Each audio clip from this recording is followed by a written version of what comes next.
UK Wine Show, show number 859. From dry river to Oraterra, Wilco Lam on regenerative viticulture, large format oak, and building a brand from scratch. Hi, my name's Chris Scott. And I'm Jane Scott. And together we founded 3050 and the UK Wine Show. On this week's show, we're back talking to Wilco Lam from Martinborough. Wilco is a Dutch winemaker behind Oraterra. He left Dry River, a well-known Martinborough vineyard, with his whole team and took on a mature organic vineyard and produced wines from day one. We're going to be talking to him about regenerative farming, large format oak, and building a brand in a crowded market. I've had a fairly steady week this week. I've got a big tasting tonight in London, and I also did a podcast interviewing someone on wine stored under the sea. So we'll be finding out about that later on when it gets released. What about yourself, Jane? Well, we finally got our level 3 underway, so that's the last WSET course of the summer before we start back with level 1, level 2, level 3 in September and October. And actually, Chris, with that course, we've got a couple of people who are dialing in from the States. So they're going to be on a different time zone, getting up very super early to join Tom online, which is fun. And one of them will be coming back to the UK to sit the exam with us. The other one is doing a refresher course. So good luck to the level 3 cohort that's just started. And if you are thinking about level 3, now is a good time to sign up for our October course, because as Chris always says, what do you need for the level 3?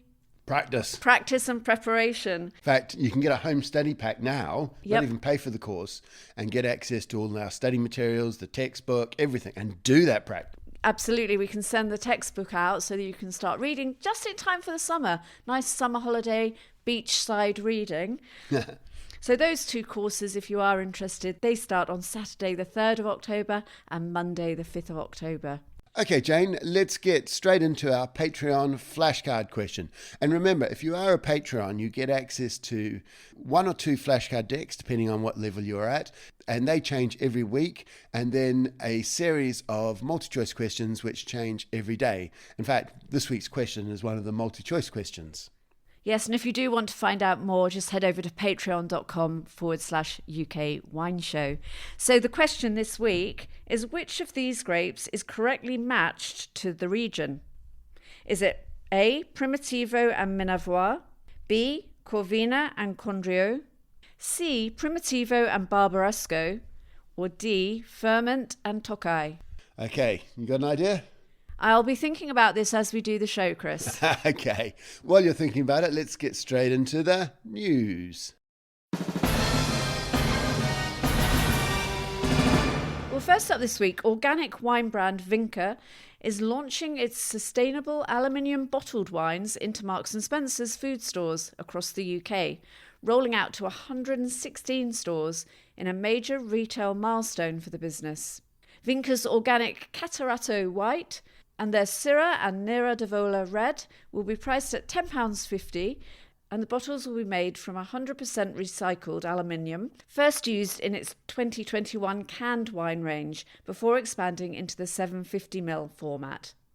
According to independent carbon auditing by Zeviro, the aluminium format reduces emissions by nearly 50% versus glass, with each empty bottle weighing just 68 grams, compared with around 450 grams for a standard glass bottle, improving logistics efficiency. Pallet efficiency also improves, with up to 40% more bottles per shipping container. M&S wine buyer Harriet Coates said the range combines sustainability and quality. The wines are also listed at Tesco and booths across the UK. Glass bottles and cans are a mature technology. It's a mature product, and the systems are optimized very well for these bottles and cans, which makes bottles a lot more expensive to produce. So it would need a lot of support to go mainstream.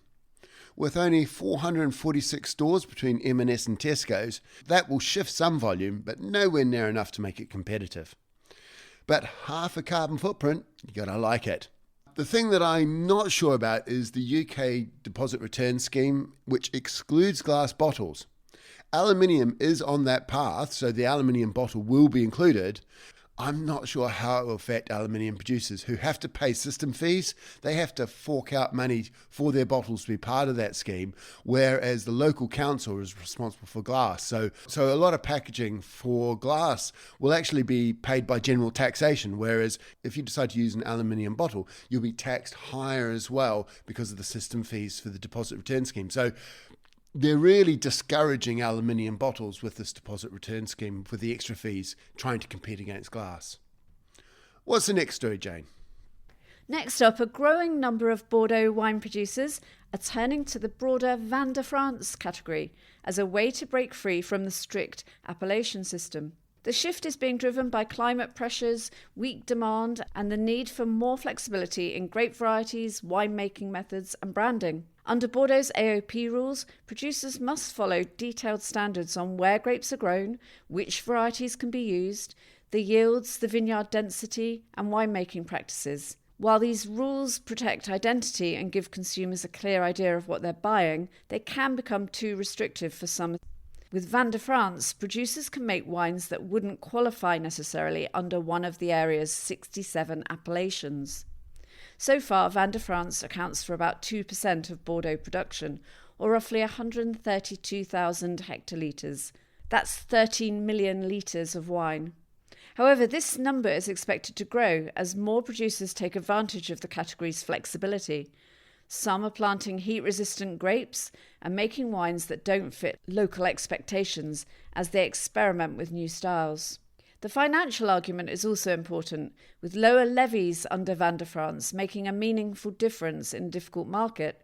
The gap between AOP Bordeaux and Vin de France rates is significant, with AOP Bordeaux currently standing at €4.72 per hectolitre compared to 50 cents per hectolitre for Vin de France. Interestingly, Vin de France wines are also finding more open doors in shops and restaurants than their Bordeaux counterparts. According to Estelle Roumage of Château Lestrul, innovative wines can be easier to place with French retailers when they're not first introduced as Bordeaux products. 20 years ago, there were the garagists who made expensive wines in low-quality terroir. But they were within the AOP system, and they were the mavericks of their time. People often think of AOP as quite stuffy and stuck in the mud, but you want to think of an AOP more like a business. The more people who use it, the more money they make, and wine producers often have multiple options to them. So there is a competitive market for AOP for producers to use. AOPs need to adapt or they lose producers who use them less, and that means less money to come in to promote the AOP. Think about what happened to Cava in Spain when they refused to change. Many of the top producers left and started making wines under the Corpinat brand. What's the last story, Jane? Finally this week, Maison Pommery has entered exclusive negotiations with German sparkling wine giant Henkel over a potential strategic partnership that could reshape the European sparkling wine sector. The 2-month exclusivity period comes as Maison Pommery continues discussions with lenders over refinancing its substantial debt burden. If an agreement is reached, Henkel would become the majority shareholder in the French group, creating a major international sparkling wine business with a broad portfolio of brands and global distribution reach. The proposed deal would unite 2 family-controlled companies and strengthen their positions across key sparkling wine categories. For Henkel, the transaction would provide greater exposure to champagne, while Pommery would gain access to an expanded international sales network and additional financial backing. The announcement follows a strong improvement in Pommery's profitability during 2025, with net income rising to €32 million. However, the company's net financial debt remains high at more than €750 million, highlighting the ongoing importance of refinancing efforts.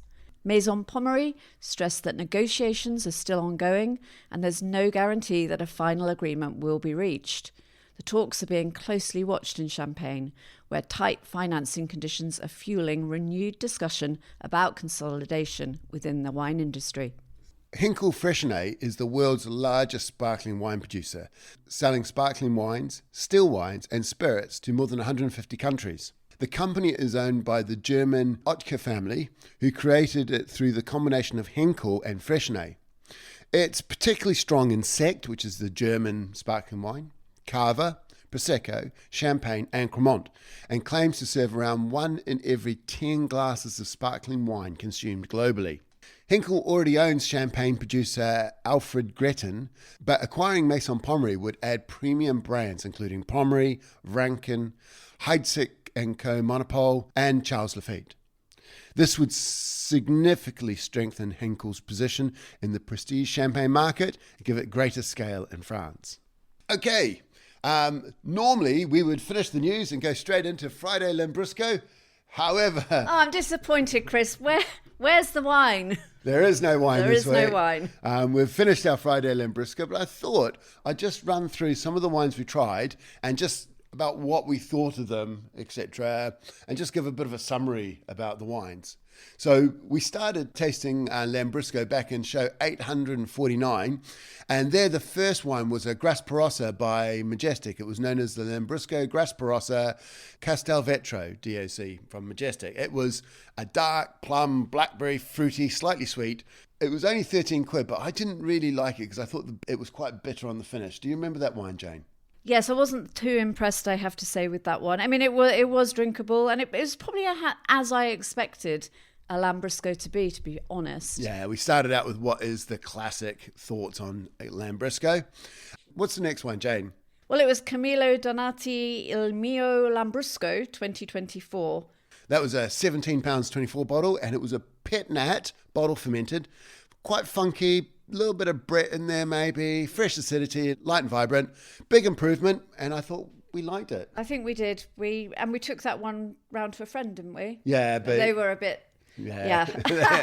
They were like, no, you shouldn't have sparkling red wines. An acquired taste, I think. Yeah. But yeah, we quite like that one. Yeah. Then the next one was... Paltrinieri Solco 2024. That's right. And that was 100% Salamino, which is a little bit unusual because you don't really see Salamino often as a single varietal. Black, cherry, blackberry, red fruits, off dry, soft tannins, easy drinking, and one of our favourites, well, certainly the favourite at the time. We quite liked that one. We did. The next wine was Paltrinieri Piria. And that was a blend of 70% Sorbara and 30% Salamino. So that was more of your classic blend, if you like. Very pale rosé in appearance. Cherry fruit, crisp acidity. A little bit of a short finish. You noticed that quite a bit. You pointed that one out. But a little bit dilute. We thought it lacked a little bit of intensity for the wine, but it was still pretty decent. By show 853, we were into Paltrinieri Saint Agata.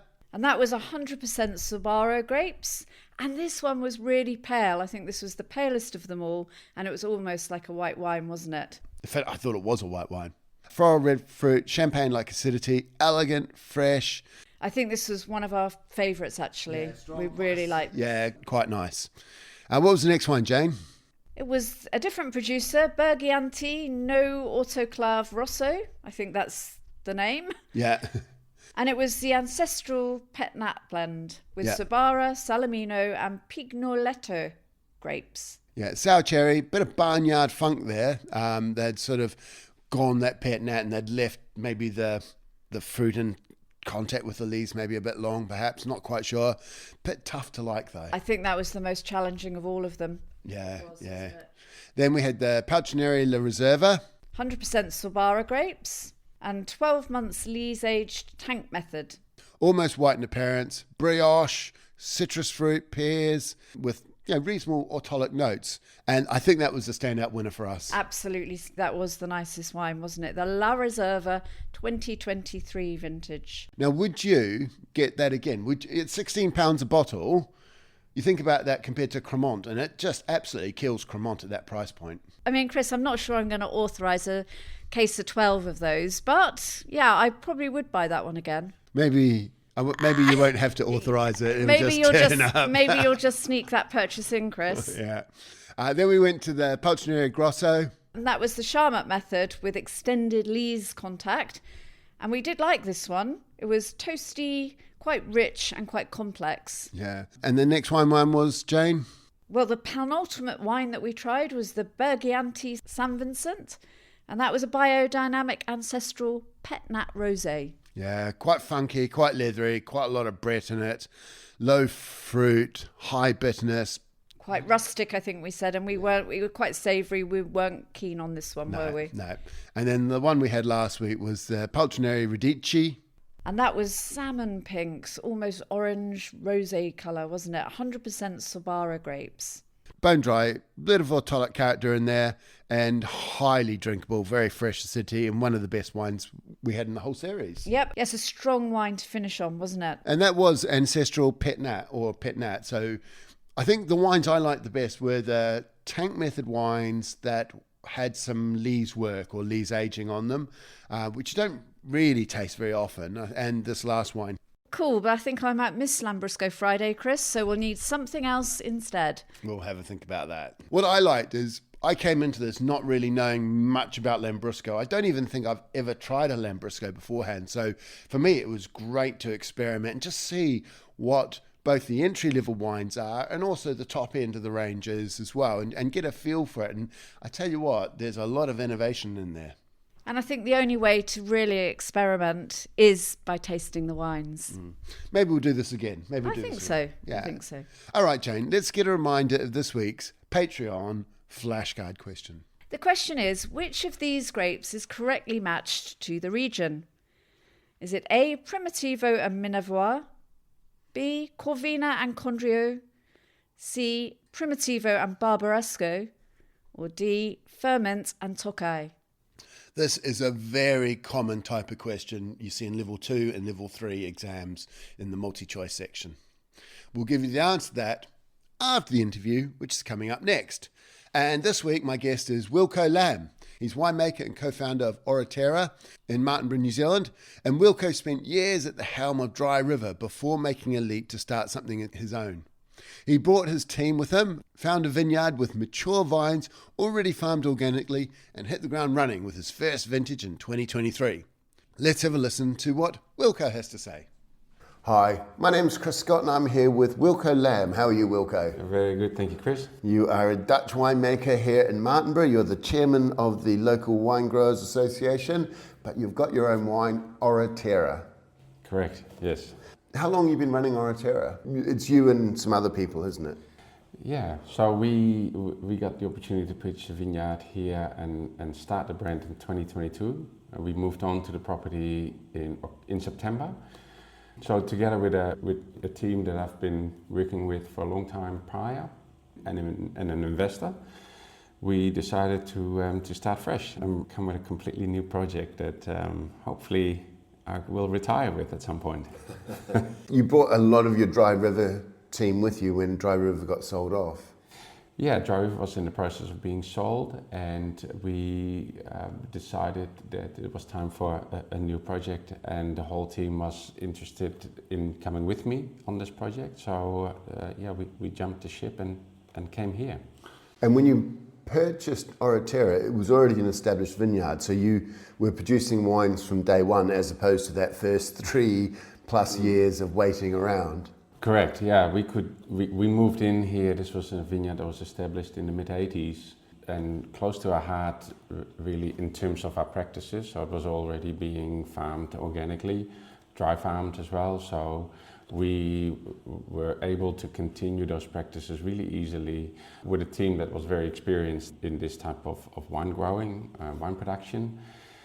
And that meant that our first vintage happened straight away in 2023 without the wait for planting a vineyard, young vines. We had mature vines from day one. How many hectares have you got? A total now of just over 10 hectares planted. Yeah, so it's still quite small though, isn't it? Yeah. But I think it is probably the right way to just think of it now as establishment phase on the Martinborough terrace, and if there's any opportunities in the future, maybe outside of Martinborough, we'll jump on that for sure. But this is a good size, I think, to establish ourselves, our name, distribution, because that's definitely one of the harder ones to rely on or to build a brand around. Last week you said that Poplar did really well by starting out with a cellar door. You really haven't got a cellar door here, It's all by invite only if you want to come and taste your wines. So You're not for even following your own advice, really. No, that's right. Absolutely. I think starting a wine business, especially these days in such a crowded market, with lots of amazing producers in the market, having a sales outlet or a readily available network or ability to sell wine, I think that's where you start looking before really investing heavily in vineyards and expensive winery equipment. The sales facilities is critical. Let's talk about distribution. We're going to talk a wee bit about your organic and regenerative practices later on in the podcast. But you're selling your wines overseas. So you've gone from 2022, you've got distribution in Japan, China, Spain, which is a bit unusual, Oz, and then within New Zealand as well. No UK distribution. Is that a deliberate choice, or you haven't found the right partner? What's going on there? No, well, so just talking about sort of a sales outlet and going against my own advice, we were quite lucky to have a network of distribution that I had with previously, with people who were really interested to follow our project and to jump on board. So quite quickly we have our market established, or not a whole market, but we had markets there that were going to take our wine. The UK, yeah, obviously that would be a crown on the ability to sell, in a fantastic market.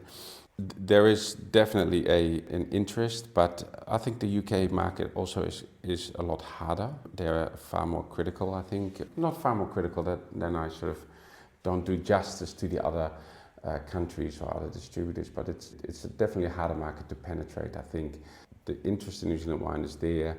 We have interested parties, but I think they are just sort of seeing there's no rush here. They would, in the past, take vintages that are 2, 3, 4 years old anyway. So I'm not overly worried that we won't find the right partner.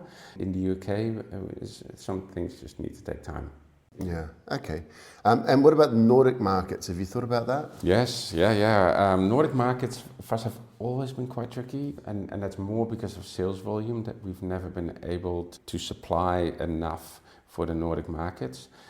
Amazing restaurant scene, which I think is the most important method of selling in the Nordic markets.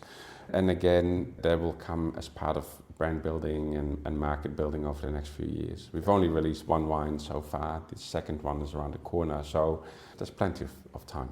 I mean, you've only got 10 hectares, so you're not producing a lot of wine. Tell me about your sales in Japan and China and Spain. Are they going down the restaurant? I presume they're going down the restaurant channel. Yes, most of it is, and that's, I think, majority is just really price point. Spain, amazing partner. We've been with Medis, Grupo Medis, previously, and they actually just visited us the other week here. They are probably the specialists in Portugal, Andorra and Spain for New Zealand wine, and have for 20 years now put lots of energy in that category. But also China distributor, he's New Zealand Chinese, in an amazing established relationship with them too, and they're happy to invest in a new project, in a new brand, because we've got to recognize too that they got to have that faith that we come to the market in the next so many years with wines that will fulfill their expectations.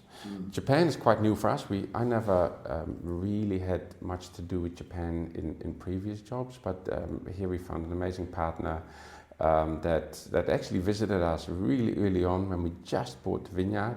They kept in touch. They were sort of on the front line with us, and probably the first partner that we sold our wines to as well. So really happy to be represented in Japan.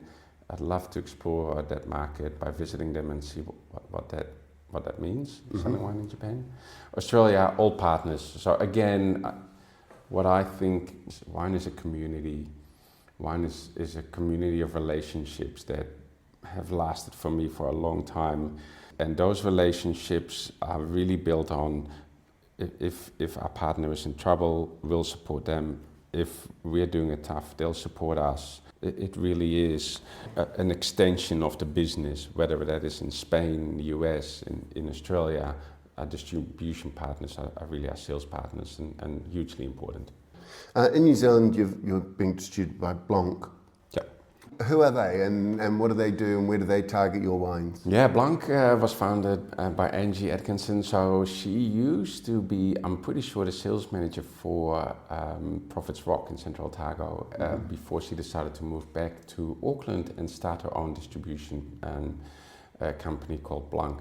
She's got 2 other people working with her, but she's a real driving force and has been in the last 5 years in Auckland, a tireless, amazing woman who goes around, who is definitely the face of her own business.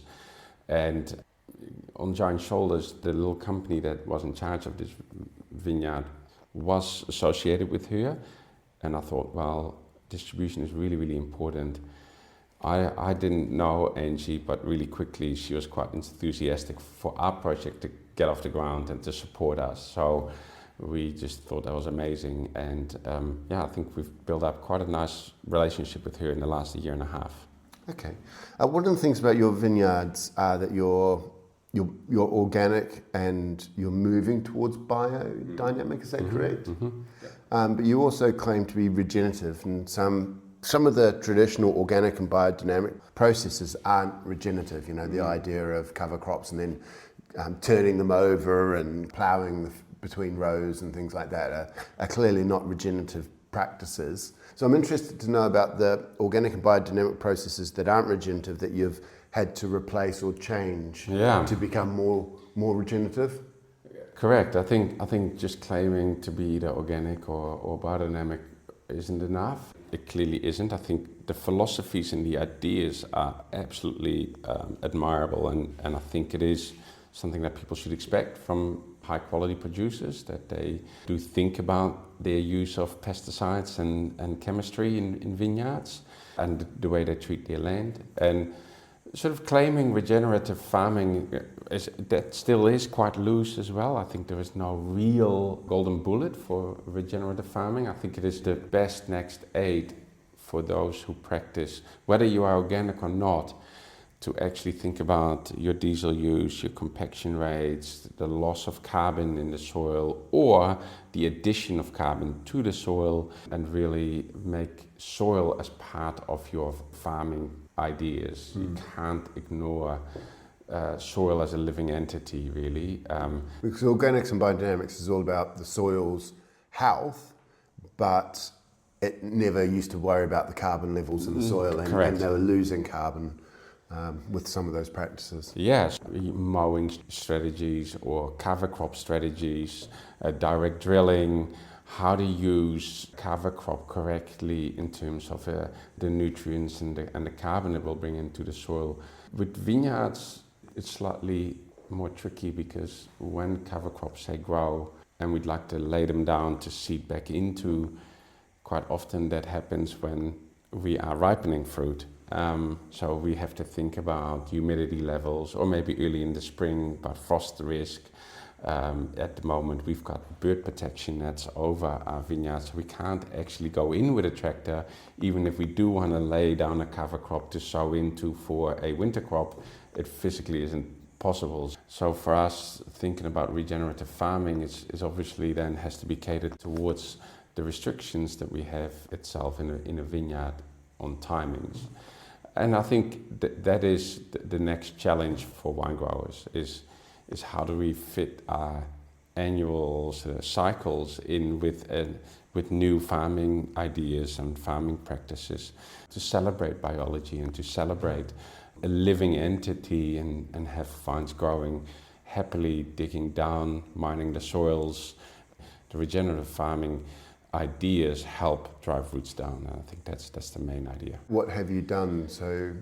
Well, the main thing really is thinking about tractor passes. We can't just keep going through like, oh, there's weeds growing, let's just send the tractor through and undervine weed. Like, we have to be more strategic about that in the first place.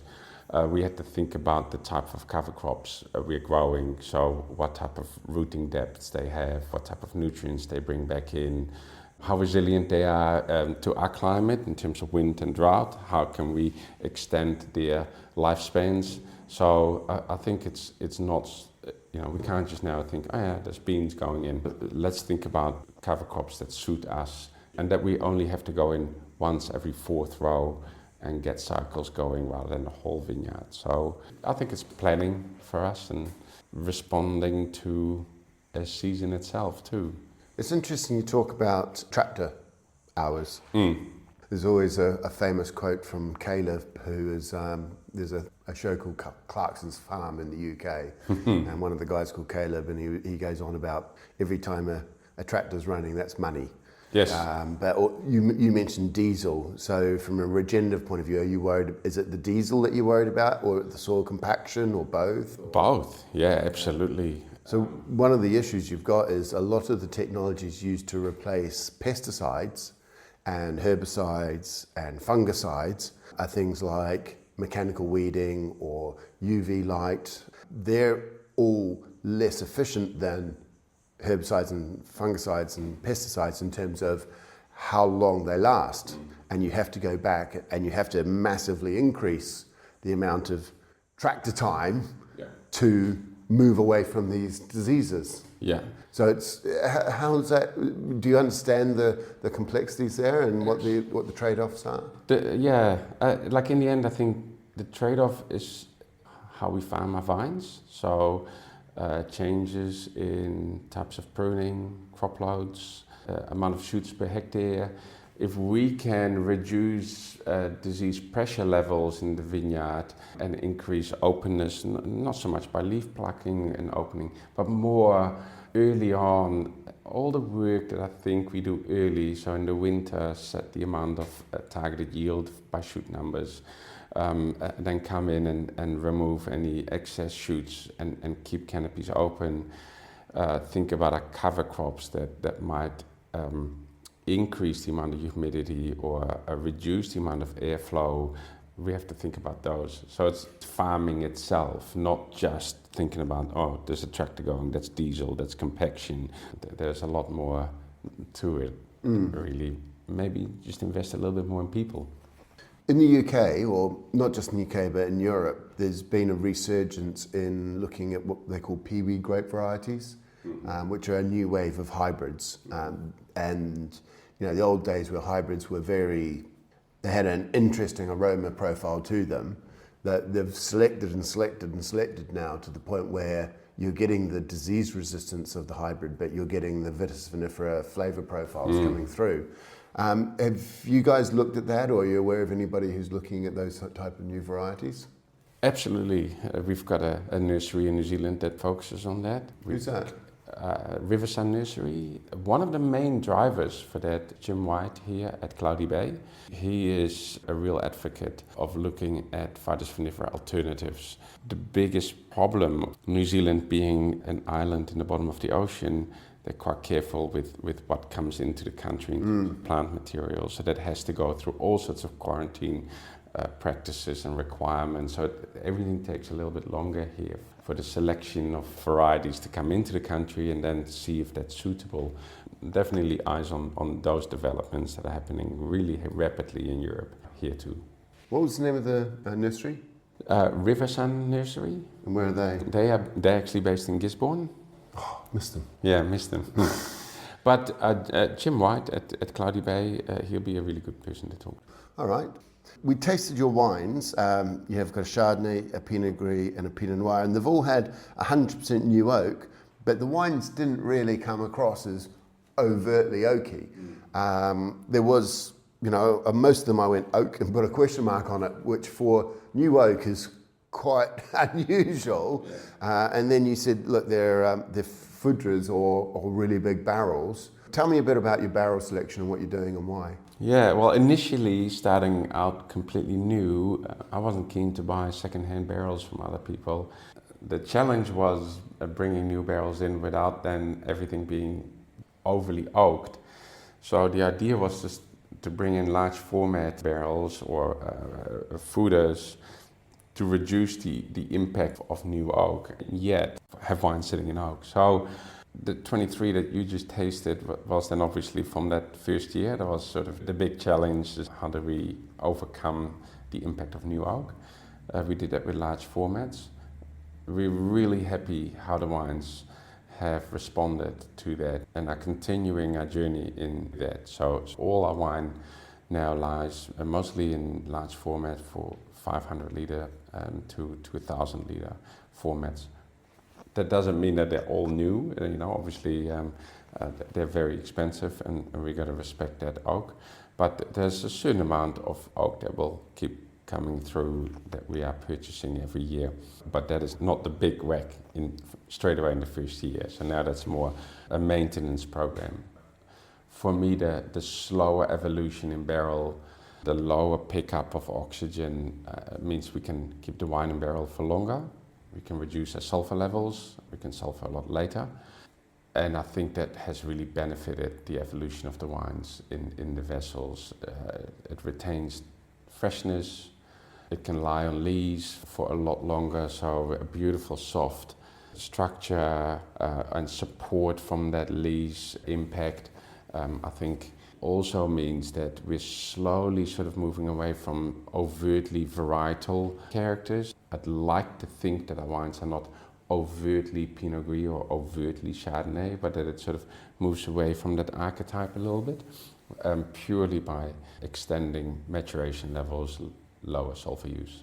And are you buying new big barrels, or are you bringing some smaller barrels? And now that you've got some older barrels that aren't really imparting a lot of oak texture to the wines, oak flavour to the wines, are you now bringing in more classical barriques into the blend? Haven't yet.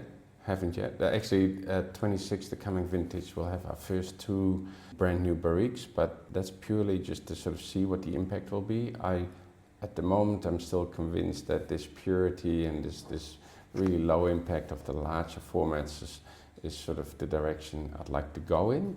The oak impact for me is not important. It is the inherent sort of quality of our fruit that I'd like to have as the carriers of the wine. Okay then, I think we'll wrap it up there, Wilco. Thank you very much. Cheers very much, bud. Pleasure. Okay, that ends our interview with Wilco. During the interview, we talked about Jim White from Cloudy Bay, and we actually caught up with Jim later on. He became one of our key targets, and he was very good. We interviewed him, talked about Pee Wee wines, and then when we went to Cloudy Bay just to have lunch, he very graciously spent about 2 hours with us, tasting the entire range of Cloudy Bay wines with us, which was great. We really enjoyed our time with him. I think he was about to head off to a bike ride or a triathlon or something. I think he was doing a marathon or half marathon. Yeah, and we were with him for a couple of hours on Friday afternoon. Yeah. It was a wonderful tasting we did. We will have that later on in one of the interviews coming up in the next wee while. But Jane, let's get the answer to this week's Patreon multi-choice question. And the question is, which of these grapes is correctly matched to the region?